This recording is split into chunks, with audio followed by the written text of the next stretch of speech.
பேரவைத் தலைவர் அப்பாவு சட்டப்பேரவையில் பேசி வரக்கூடிய காட்சிகளை பார்க்கலாம். இங்கே நெருக்கடி நிலை பிரகடனப்படுத்தப்பட்டது என்று எக்ஸாலத்திலே பதிவிட்டிருப்பதற்கு காரணம் நம்முடைய தூர்தர்ஷன் அவர்களோடு அழைத்து வந்து அதை எடுப்பதற்கு மறுக்கப்பட்டது. 2 நிமிடம் அல்லது 3 நிமிடங்கள் தான் அவர்கள் மாண்புமிகு ஆளுநர் அவர்கள் தமிழ் தாய் வாழ்த்துக்கு பிறகு இருந்தார்கள். அதன் பின் அவர்கள் வெளியே சென்று விட்டார்கள். அதன் பின்பு என்ன நடந்தது என்பதை எல்லாம் நாம் நேரடி ஒளிபரப்பிலே என்ன என்று கேட்டு தெரிந்து கொண்டோம். இதுவரை இருந்த டிடிக்கு பதிலாக இப்போது நம்முடைய தமிழ்நாடு அரசினுடைய டிஐ அண்ட் பிஆர் நிறுவனம் முழுமையாக இப்போது செயல்பட்டு கொண்டு இருக்கின்றது. ஆங்காங்கே புதிதாக இவர்கள் இதை ஏற்றுக்கொண்டு அவர்கள் அந்த ஒளிபரப்பை செய்கின்ற காரணத்தினால் சில நேரங்களில் சில நிறை குறைகள் இருந்தாலும் நிச்சயமாக அது நிவர்த்தி செய்யப்பட்டு இந்த அரசு முதலாக கேள்வி பதில் ஆரம்பித்து முதலமைச்சர் பதில் இருந்து மற்ற அமைச்சர்கள் பதில் வரைக்கும் முக்கியமான நிகழ்வுகள் வரை இப்போது நேரடி ஒளிபரப்பு பண்ணி கொண்டிருக்கின்றோம். நிச்சயமாக முதலமைச்சர் முழுமையாக நேரடி ஒளிபரப்பு பண்ண வேண்டும் தான் சொல்லி இருக்கின்றார்கள். ஆகவே ஒன்றை மட்டும் ஆளுநருடைய பதிவுக்கு நான் விடையாக சொல்கின்றேன்.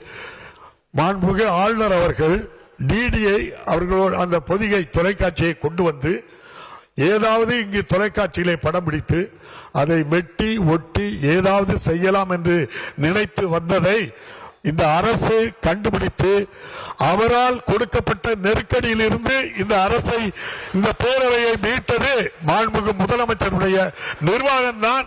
அதை கண்டுபிடித்து அதை நிவர்த்தி செய்திருக்கின்றது. இல்லை என்றால் டிடி அந்த பொதிகை தொலைக்காட்சி இங்கு உள்ளே இருந்திருந்தால் இவ்வாறு நடந்திருக்கும்.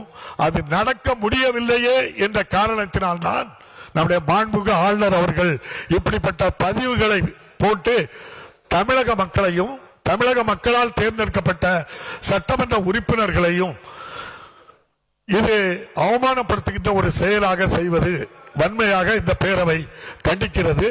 நிச்சயமாக நம்முடைய மாண்புமிகு ஆளுநர் அவர்கள் இப்படிப்பட்ட நிலைப்பாடை எடுக்க வேண்டிய அவசியம் இல்லை. இந்திய அரசியலமைப்பு சட்டம் 176 படி அமைச்சரவை எழுதி கொடுக்கின்ற தீர்மானத்தை வாசிப்பது மட்டும்தான் அவருடைய ஜனநாயக கடமை. அவர் இது தேசிய கீதம் முதலில் பாடுங்கள் என்று கோரிக்கை வைப்பதற்கு எந்த உரிமையும் இல்லை. அதாவது ஆளுநர் அவர்கள் சட்டப்படி நடவடிக்கை நடக்க வேண்டுமே தவிர கோரிக்கை வைத்து எங்களுக்கு இது தாருங்கள் என்று கேட்பது முறை அல்ல. கோரிக்கை வைப்பது சாதாரண மக்கள் எங்களுக்கு 1000 ரூபாய் வேணும் கோரிக்கை வைக்கலாம். நம்முடைய மாண்புமிகு கலைஞர் வீடு கட்டும் திட்டம் கோரிக்கை வைக்கலாம். ஒரு சட்டம் சார்ந்த அரசியலமைப்பு சட்டம் சார்ந்த பேரவை விதிப்படி நடப்பதில் இவ்வாறு செயல்படக்கூடாது என்பதை நான் மீண்டும் ஒரு முறை வலியுறுத்தி நம்முடைய 6/1/2025 பேரவையில் அரசியலமைப்பு சட்டத்தின் கீழ் தனக்கு பணிக்கப்பட்டுள்ள கடமையை ஆற்ற மாண்புமிகு ஆளுநர் அவர்கள் இப்பேரவைக்கு வருகை தந்திருக்கிறார்கள். எதிர்க்கட்சியைச் சேர்ந்த சில உறுப்பினர்கள் பேரவை விதிகளுக்கு மாறாக பதாதைகளை தாங்கி ஆளுநரை உரையாற்ற விடாமல் இடைமறித்தும் கூச்சலிட்டும் திட்டமிட்டு குழப்பம் விளைவித்துக் கொண்டிருந்தனர். பேரவை விதி 17 கீழ் ஆளுநர் உரைக்கு முன்னர் இடையூறு செய்யக்கூடாது என இருந்தாலும் ஜனநாயக முறைப்படி அமைதியான முறையில் தங்களுடைய எதிர்ப்பை தெரிவிக்கலாம். ஆனால் விதிகளின்படியும் மரபுகளின்படியும் அன்றி நடந்தவற்றை எவராலும் ஏற்றுக்கொள்ள முடியாது. கடந்த 2023 அன்று ஜனவரி திங்கள் 9ஆம் நாள் இங்கே மாண்புமிகு ஆளுநர் அவர்கள் உரையாற்றும் முன்னிலையில் ஜனநாயக முறைப்படி மரபையொட்டி எதிர்க்கட்சிகள் நடந்து கொண்ட முறையை சுட்டிக்காட்டி அது தவிர்க்கப்பட வேண்டும். அவர் உரையாற்ற வருகையில் இடையூறு செய்யக்கூடாது என தீர்ப்பளித்திருந்தேன். கடந்த 6ஆம் தேதியும் ஆளுநர் அவர்கள் உரையாற்றுகையில் எதிர்க்கட்சிகளைச் சேர்ந்த மாண்புமிகு உறுப்பினர்கள் இங்கே நடந்து கொண்ட விதத்தை நீங்கள் அனைவரும் அறிந்துள்ளீர்கள். இது குறித்து உரிய நடவடிக்கை எடுக்கப்படும் என்று அன்றே தெரிவித்திருந்தேன். இச்சம்பவம் குறித்து உரிய நடவடிக்கை நிச்சயமாக எடுக்கப்பட வேண்டும் என்றும் அவை உரிமை மீறிய செயல் என்றும் என்னிடத்திலே காலையில் இருந்து பல்வேறு கட்சிகளைச் சேர்ந்த உறுப்பினர்களும் வலியுறுத்தியுள்ளார்கள். அன்றைக்கு அவை நடவடிக்கைகளுக்கு குந்தகம் விளைக்க வேண்டும் என்றே விதிகளுக்கு மாறாக மரபுகளை பின்பற்றாமல் குழப்பம் விளைவித்த எதிர்க்கட்சி உறுப்பினர்கள் மீது உரிய நடவடிக்கை எடுக்கப்பட வேண்டும் என்பதில் அனைவருக்குமே ஒருமித்த கருத்து உள்ளதாலும் வரும் காலங்களில் இந்த நிகழ்வு என்பது தவறான முன்னுதாரணமாக அமைந்துவிடக் கூடாது என்பதையும் நான் ஏற்றுக்கொள்கிறேன். ஆகவே 6/1/2025 அன்று பேரவையில் நடைபெற்ற இந்நிகழ்வினை மேலெழுந்த வாரியாக பார்க்கும்போது இது அவை உரிமை மீறிய செயலாக இருப்பதால் இது குறித்து விசாரித்து ஆய்ந்து அறிக்கை அளிப்பதற்காக பேரவை விதி 226 கீழ் அவை உரிமை குழுவிற்கு அனுப்பி வைக்கிறேன். பேரவைக்கு ஒரு அறிப்பு. தமிழ்நாடு சட்டமன்ற பேரவை விதி 9(1) கீழ் கீழ்காணும் உறுப்பினர்கள் இப்பேரவையின் 7வது கூட்டத்தொடருக்கான மாற்று தலைவர்களாக பேனல் ஆஃப் சேர்மன் நியமிக்கிறேன். திரு க அன்பழகன், திரு நா ராமகிருஷ்ணன், திரு எஸ்.ஆர். ராஜா, திரு தா உதயசூரியன், திரு துரை சந்திரசேகரன், திரு செஞ்சி கே மஸ்தான். குழுவின் அறிக்கைகள் அளித்தல். பேரவை முன் வைக்கப்பட்டுள்ள ஏடுகள். குழுவின் அறிக்கை அளித்தல். மாண்புமிகு உறுப்பினர் டாக்டர் ரா லட்சுமணன். பேரவை முன் வைக்கப்பட்டுள்ள ஏடுகள் குழு தலைவர்.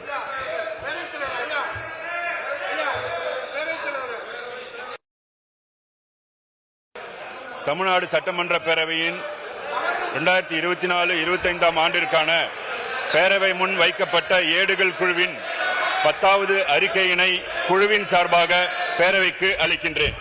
அரசினர் சட்ட முன்வடிவு திரும்ப பெறுதல். 2022 ஆண்டு தமிழ்நாடு சித்த மருத்துவ பல்கலைக்கழக சட்ட முன்வடிவு சட்டமன்ற பேரவை சட்ட முன்வடிவு எண் 26/2022 மாண்புமிகு மருத்துவம் மற்றும் மக்கள் நல்வாழ்வுத்துறை அமைச்சர் அவர்கள்.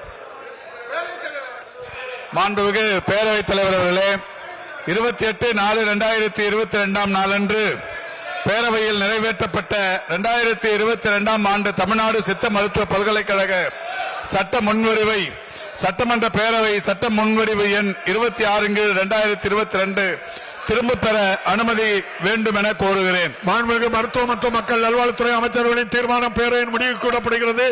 ஏற்போர் ஆம் என்க, மறுப்போர் இல்லை என்க. ஏற்போரே அதிகம் என்று கருதுகிறேன். ஏற்போரே அதிகம். தீர்மானம் நிறைவேறியது.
பேரவைத் தலைவர் அவர்களே,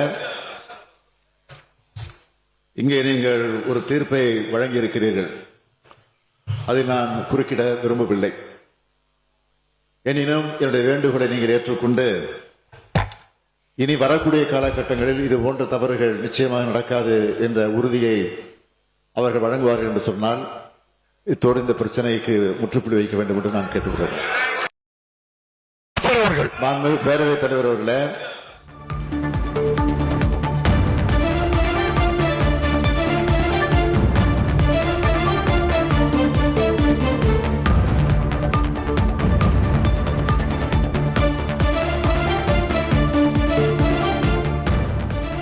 ஆளுநர் விவகாரம் தொடர்பாக சட்டப்பேரவையில் சபாநாயகர் அப்பாவு விளக்கமளித்தார். அப்பொழுது அவர் சட்டப்பேரவையில் இருந்து ஆளுநர் வெளியேற அதிமுகவினரே காரணம் என்று தெரிவித்தார். ஆளுநருக்கு எதிராக அதிமுகவினர் பதாகைகளுடன் வந்தனர் என்றும் குறிப்பிட்டார். அது மட்டுமின்றி தேசிய கீதம் முதலில் பாட வேண்டும் என்று சொல்ல ஆளுநருக்கு அதிகாரம் இல்லை என்று தெரிவித்தார் சபாநாயகர். எழுதி கொடுப்பதை வாசிப்பது மட்டும்தான் ஆளுநரின் வேலை என்றும் கோரிக்கை எதுவும் வைக்க முடியாது என்றும் கூறிக்கொண்டிருந்தார். இதனிடையே சட்டப்பேரவையில் சபாநாயகருடைய கருத்துக்களை கண்டித்து அதிமுக உறுப்பினர்கள் அமளியில் ஈடுபட்டனர். பேரவைத் தலைவர் அவர்களே, இங்கே நீங்கள் ஒரு தீர்ப்பை வழங்கியிருக்கிறீர்கள். அதை நான் குறுக்கிட விரும்பவில்லை. எனினும் என்னுடைய வேண்டுகோளை நீங்கள் ஏற்றுக்கொண்டு இனி வரக்கூடிய காலகட்டங்களில் இது போன்ற தவறுகள் நிச்சயமாக நடக்காது என்ற உறுதியை அவர்கள் வழங்குவார்கள் என்று சொன்னால் இத்தோடு இந்த பிரச்சனைக்கு முற்றுப்புள்ளி வைக்க வேண்டும் என்று நான் கேட்டுக்கொள்கிறேன். செய்திகளை உடனுக்குடன் தெரிந்து கொள்ள உடனே சப்ஸ்கிரைப் பண்ணுங்க.